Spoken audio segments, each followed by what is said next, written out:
Gate with PS Parihar channel में आपका स्वागत है। सुबह की इस वीडियो में ऐसी सूचनाएं होती हैं जो विभिन्न समाचार पत्रों पर छपी होती हैं और विद्यार्थियों के लिए आवश्यक होती हैं। तो आइए शुरू करते हैं और देख लेते हैं कि आज के समाचार पत्रों में विद्यार्थी जीवन से संबंधित कौन कौन सी सूचनाएं हैं। तो वीडियो को जल्दी से लाइक कर दें, शेयर कर दें और जिन छात्रों ने चैनल को अभी भी सब्सक्राइब न किया हो तो जल्दी से सब्सक्राइब कर लें ताकि आप लोगों को इसी प्रकार की ऑथेंटिक अपडेट्स सबसे पहले मिलती रहें। आगे बढ़ने से पहले एक सूचना है उन विद्यार्थियों के लिए जो विद्यार्थी प्राथमिक शिक्षक भर्ती की तैयारी कर रहे हैं, यानी सुपर टीईटी की तैयारी कर रहे हैं। वे सभी भर्ती चक्षु प्रकाशन के इस बेस्ट बुक को ले सकते हैं जिसे आप लोग यहाँ पर देख रहे हैं। और इसमें चैप्टर वाइज आप लोगों को पूरी का पूरा स्टडी मटेरियल यानी कि थ्योरी भी मिलेगा और प्रश्नोत्तर भी मिलेंगे। बाल मनोविज्ञान, शिक्षण कौशल, जीवन कौशल, प्रबंध, अभिवृत्ति देख सकते हैं यहाँ पर। हिंदी, संस्कृत, अंग्रेजी भाषा, गणित एवं तार्किक ज्ञान, पर्यावरण एवं सामाजिक अध्ययन, दैनिक विज्ञान, सूचना तकनीकी। इस पुस्तक में 5000 से ज़्यादा बहुविकल्पीय प्रश्न और उनके उत्तर भी आपको मिल जाएंगे। 2 सॉल्व पेपर भी आपको इसी पुस्तक में मिलते हैं। सभी कापी किताबों की दुकानों में चक्षु प्रकाशन की यह बेस्ट बुक आपको मिल जाएगी। और अगर आप लोग ऑनलाइन मंगवाना चाहते हैं तो उसकी लिंक मैंने डिस्क्रिप्शन बॉक्स और कमेंट बॉक्स दोनों जगह उपलब्ध करा दी है। यहाँ पर देख सकते हैं आप लोग नीचे ये प्रश्न उत्तर आपको देखने को मिल जाएगा और प्रश्न के बाद में जो उत्तर दिए हुए हैं, जैसे ये आंसर दिया हुआ है और इसके बाद में इनकी इसमें विस्तृत व्याख्या भी दी गई है ताकि कोई प्रश्न घुमा फिरा करके अगर पूछा जाए तो आप उसे आसानी से हल कर सकें। सुपर टीईटी की चक्षु प्रकाशन की स्टडी गाइड भी आती है जिसे आप लोग अभी देख रहे थे और इसका प्रैक्टिस सेट भी आता है जिसमें 20 प्रैक्टिस सेट आप लोगों को 2 सॉल्व पेपर भी मिल जाते हैं। इनकी भी लिंक मैंने डिस्क्रिप्शन बॉक्स में उपलब्ध करा दी है। शुरुआत करते हैं शिक्षा सेवा चयन आयोग से। शिक्षा सेवा चयन आयोग की वेबसाइट ऑन बोर्ड मांगा गया रिक्तियों का ब्यौरा। नवगठित उत्तर प्रदेश शिक्षा सेवा चयन आयोग अब कार्य करने को तैयार है। प्राथमिक से लेकर के एडेड माध्यमिक डिग्री कॉलेजों, अल्पसंख्यक कॉलेजों में भर्ती अब इसी आयोग के माध्यम से की जाएगी। आयोग ने अपनी वेबसाइट को ऑन बोर्ड कर दिया है। तो कल तो सूचना ये दी गई थी कि शिक्षा सेवा चयन आयोग का पोर्टल तैयार और आज लिखा हुआ है वेबसाइट तैयार। नीचे लिखा अधियाचन लेने के लिए शिक्षा सेवा चयन आयोग और एनआईसी अब एक प्लेटफॉर्म पर आ गए हैं। उल्लेखनीय है कि मुख्यमंत्री योगी आदित्यनाथ ने सभी आयोग की संयुक्त बैठक करते हुए लंबित भर्तियों को पूरा करने का आदेश दिया था। तो कुछ इसी प्रकार की सूचना कल के समाचार पत्रों के माध्यम से भी दी गई थी कि अब ई अधियाचन के द्वारा जो रिक्तियों का ब्यौरा है वो सीधे शिक्षा सेवा चयन आयोग आ सकेगा। अभी मैंने चेक किया है, इसकी वेबसाइट कहीं पर भी दिख नहीं रही है और हो सकता है कि जल्द एक्टिव हो जाए। पोर्टल तो ऑन बोर्ड हो गया है और वेबसाइट का इंतजार है। लेकिन एक बड़ी खबर ये भी है कि शिक्षा सेवा चयन आयोग में आज एक बड़ी बैठक है। बड़ी बैठक में भर्तियों से संबंधित विभिन्न मुद्दों पर आज निर्णय लिया जा सकते हैं कि क्या करना है, क्या कार्य योजना होगी पूरे साल की। और टीजीटी, पीजीटी और असिस्टेंट प्रोफेसर भर्ती की जो लंबित परीक्षाएं उनको किस तरीके से करना है, यूपी टीईटी पर भी निर्णय हो सकता है। जो भी चीज़ें होंगी जल्द क्लियर हो जाएंगी। आयोग के पत्र से पकड़ा गया पूर्व प्रिंसिपल का झूठ, फिर कसा शिकंजा। और कल मैंने देर शाम को वीडियो भी बनाया था कि प्रयागराज से एक बड़ी गिरफ्तारी हुई है आरओ पेपर लीक को लेकर के। उसको लेकर आज भी जानकारी दी गई है और यहाँ पर लिखा है कि एसटीएफ ने पारुल सोलोमन को किया गिरफ्तार। Bishop Johnson and girls school and college की पूर्व प्रिंसिपल पारुल सोलोमन केंद्र व्यवस्थापक अर्पित विनीत यशवंत की गिरफ्तारी के बाद से ही एसटीएफ के रडार पर थी।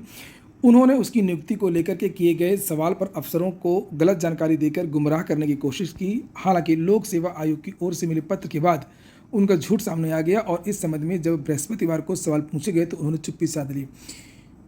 आरओ पेपर लीक में धरपकड़ जारी है, गिरफ्तारियां अभी भी जारी हैं और लिखा है कि 16 के खिलाफ चार्जशीट। पूर्व प्रिंसिपल 19वीं आरोपी है। आरओ पेपर लीक प्रकरण में पूर्व प्रिंसिपल पारुल सोलोमन 19वीं आरोपी है। उनसे पहले कुल 18 लोगों को गिरफ्तार और यहाँ पर बहुत सारी जानकारियाँ दी गई हैं। लिखा है इसमें कि 2 आरोपियों की तलाश अभी भी जारी है। लिखा इनमें पुष्कर पांडे, शिवानी सिंह शामिल हैं।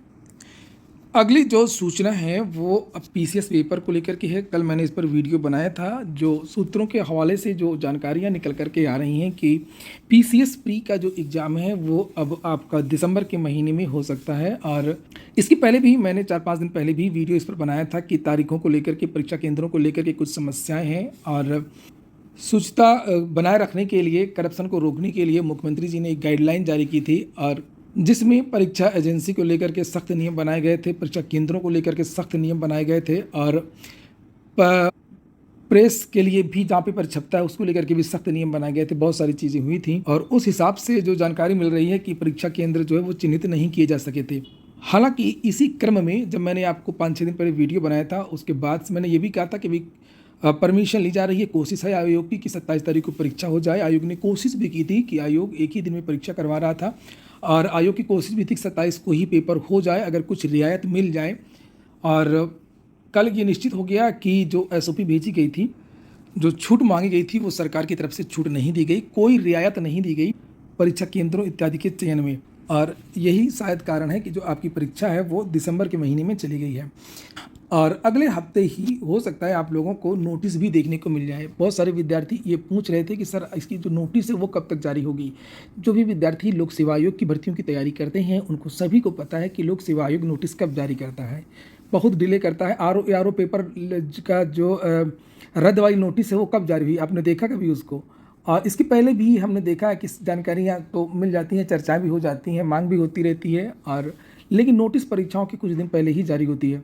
खैर, तो नोटिस आपको अगले हफ्ते, अभी नहीं, आपको हो सकता है कि अगले हफ्ते नोटिस देखने को मिल जाए। 10 तारीख के पहले पहले तो नोटिस मिल ही जाएगी।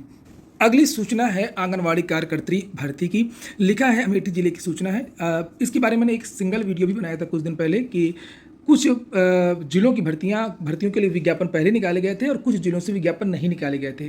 तो जहाँ पर विज्ञापन निकाले गए थे वहाँ पर भी भर्ती करने का आदेश दिया गया है, और जहाँ पर नए आवेदन लेने हैं वहाँ के लिए भी आदेश जारी हुआ है। तो यहाँ पर लिखा है, आंगनवाड़ी के लिए करें आवेदन। अमेठी जिले के शहरी एवं ग्रामीण क्षेत्रों में संचालित बाल विकास परियोजनाओं में आंगनवाड़ी कार्यकर्तियों की कमी के चलते चयन किया जाएगा। बाल विकास विभाग के जिला कार्यक्रम अधिकारी। अच्छा, आप लोगों ने वीडियो को लाइक तो किया नहीं होगा, सब भूले रहते, जैसे सरकार भूली रहती है ना, चेयरमैन की नियुक्ति करनी है, नौकरी देनी है, और छात्र बार बार कहते रहते हैं, ऐसे मैं भी बार बार कहते रहता हूँ रोज़, लेकिन आप लोग चैनल को सब्सक्राइब नहीं करेंगे, वीडियो को लाइक नहीं करेंगे। 13 विकास खंडों में 427 आंगनवाड़ी कार्यकर्तियों के पद खाली हैं, और चूंकि इसमें महिलाएं ही आवेदन करती हैं इसलिए मैं कार्यकर्ती बोल रहा हूँ। इसके लिए जिले के संबंधित ग्राम पंचायत निवासी 12वीं पास महिलाएं 17 अक्टूबर तक आवेदन कर सकती हैं। देखिए, डेट भी आ गई है। और इसकी जो वेबसाइट है आंगनवाड़ी.in, वहाँ पर जाकर के आप लोग देख सकते हैं रिक्तियों का ब्यौरा, चयन प्रक्रिया, क्या कैसी चीज़ें करनी। करप्शन को कोई नहीं रोकेगा, टेक्नोलॉजी रोक देगी पूरी तरीके से। हर जगह सीसीटीवी कैमरा और ऑनलाइन पेमेंट, एआई भी आ गया है। और ये देखिए, यहाँ पर आजकल तुरंत लोग पकड़ जा रहे हैं जरा भी गलती करते हैं। यहाँ पर लिखा है, एसएससी ने एआई से की पहचान, सभी के आवेदन निरस्त। आवेदन में लाइव फोटो की शुरू की व्यवस्था। एमटीएस भर्ती में एक फोटो से भरे गए 18 फॉर्म। कर्मचारी चयन आयोग की मल्टीटास्किंग और central board of indirect taxes and central bureau of narcotics में हवलदार भर्ती 2024 के लिए 30 सितंबर से परीक्षा प्रस्तावित है। परीक्षा के महज 3 दिन पहले एसएससी ने एआई की मदद से देश भर में तकरीबन 1300 ऐसे आवेदकों की पहचान की है जिन्होंने एक ही फोटो का उपयोग कर एक से अधिक आवेदन किए हैं। अगर कर्मचारी चयन आयोग मध्य क्षेत्र के अंतर्गत आने वाले यूपी और बिहार की बात करें तो 598 अभ्यर्थियों ने एक ही फोटो से एक या इससे अधिक आवेदन किए हैं। क्या मतलब है? एक अभ्यर्थी ने एक ही फोटो से 18 आवेदन किए हैं। मतलब वो फोटो जो है वो साल भर की होगी निश्चित तौर पर, और वो दौड़ दौड़ करके हर दिन एग्जाम देगा। लिखा है कि 12 सेंट्रल रीजन और 6 ईस्ट रीजन से आवेदन आए हैं। आयोग ने ऐसे सभी अभ्यर्थियों के आवेदन निरस्त कर दिए हैं। इससे पहले एसएससी भर्तियों के लिए आवेदनों की स्कैनिंग फोटो लेता था। कुछ समय पहले ही लाइव फोटो की व्यवस्था शुरू की गई है। लाइव फोटो में भी लाइव लगा दे रहे हैं साल भर की बिठा करके, जिसके बाद एआई की मदद से एक ही फोटो लगा करके कई आवेदन का खेल पकड़ा गया है। गजब भाई साहब।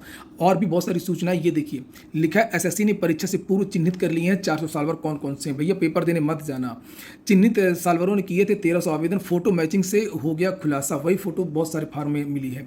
लिखा, कर्मचारी चयन आयोग 30 सितंबर से शुरू होने वाली मल्टीटास्किंग और हवलदार परीक्षा में आवेदन करने वाले 400 सालवर चिन्हित कर लिए गए हैं। 69,000 शिक्षक भर्ती मामले में अगली सुनवाई 15 अक्टूबर को होगी। देखते हैं कि अगली सुनवाई में जज साहब आते हैं या नहीं आते हैं। फाइनल सुनवाई होती है या फिर से कोर्ट कल्चर शुरू होता है, यानी कि फिर से नई तारीख। आरक्षण घोटाले को लेकर के विद्यार्थियों ने आरोप लगाया था। डबल बेंच का आदेश आया था नई सूची बनाने को लेकर के। चयनित विद्यार्थी सुप्रीम कोर्ट चले गए थे। सुप्रीम कोर्ट में सुनवाई चल रही है। शिक्षा मित्रों को जल्द मिलेगा मूल विद्यालय में वापसी का विकल्प। अगली जो सूचना है वो एसएससी सीजीएल की है। 26 तारीख को एसएससी सीजीएल की जो परीक्षा है वो संपन्न हो गई और 3,92,000 विद्यार्थियों ने सीजीएल की परीक्षा छोड़ दी है। लगभग 8,09,888 विद्यार्थियों ने आवेदन किया था। तो लगभग आधे विद्यार्थियों ने आपने यहाँ पर देखा परीक्षा छोड़ दी है। बीपीएससी से जो भर्ती निकली है 70वीं, उसके बारे में आज अलग से फिर से जानकारी दी गई है, जिससे आप लोग यहाँ पर देख सकते हैं। लास्ट डेट 18 अक्टूबर। बीसीईसीबी बिहार से एक और भर्ती आई है जूनियर रेजिडेंट की 400 पदों पर, जिसे आप लोग यहाँ पर देख सकते हैं। एमबीबीएस की डिग्री होनी चाहिए तभी आप आवेदन करें। अगली सूचना है नई जूनियर भर्ती की। विद्यार्थी मांग कर रहे हैं कि नई जूनियर भर्ती का विज्ञापन जारी होना चाहिए। यहाँ पर क्या मांगी है लिखी हुई है। 27 सितंबर यानी कि आज से इन विद्यार्थियों का धरना प्रदर्शन है शिक्षा निदेशालय प्रयागराज। और यहाँ पर लिखा, अशासकीय सहायता प्राप्त जूनियर हाई स्कूल में 500 से अधिक रिक्त पदों पर भर्ती की प्रक्रिया प्रारंभ की जाए। बेसिक नियमावली में संशोधन किया जाए। जैसे गणित विज्ञान में 50% भर्ती आई थी, उसी प्रकार से सभी विषयों में सीधी भर्ती आए। शासकीय अशासकीय सहायता प्राप्त माध्यमिक इंटर कॉलेज जहाँ से 6 से 8 तक की कक्षा संचालित हैं, वहाँ पर भी जो टेट पास विद्यार्थी हैं उनकी सीधी भर्ती की जाए।